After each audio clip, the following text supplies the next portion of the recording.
La Casa was established in 1973. We actually were at a different location for about 3 years, and then in 1976 we were moved to our current location.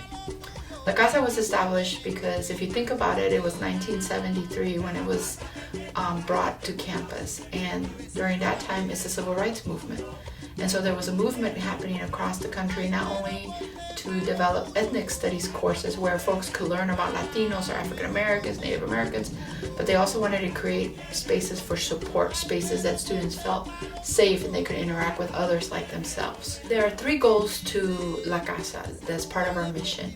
One of them is advocacy. So what that means is that as the university goes about its business, it is my responsibility to make sure that Latinos are being considered, that Latinos are being outreached, that Latinos are part of whatever the fabric of the university is.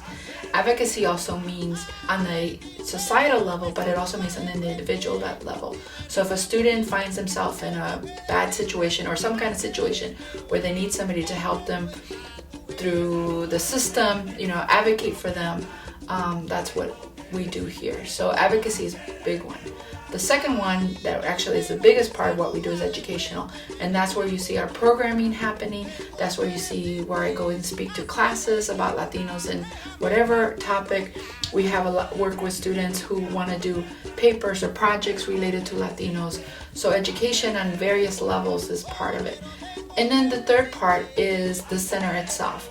It's that space where it's centralized, where folks can come and interact with others, study, socialize, where the student organizations can also have a place of their own or somebody, a contact. The numbers at Indiana University in regards to how many Latinos are here is, for example, last fall, we had 1,800 Latinos, about 300 of them were graduate students and the rest were undergrad. So we were about 6% of the population. The impact that La Casa has on the Latino community it varies. There are students who come to us in a crisis mode, and so that's one way. Another one is students just want to have a space, so they sometimes come here and don't even study, talk to us.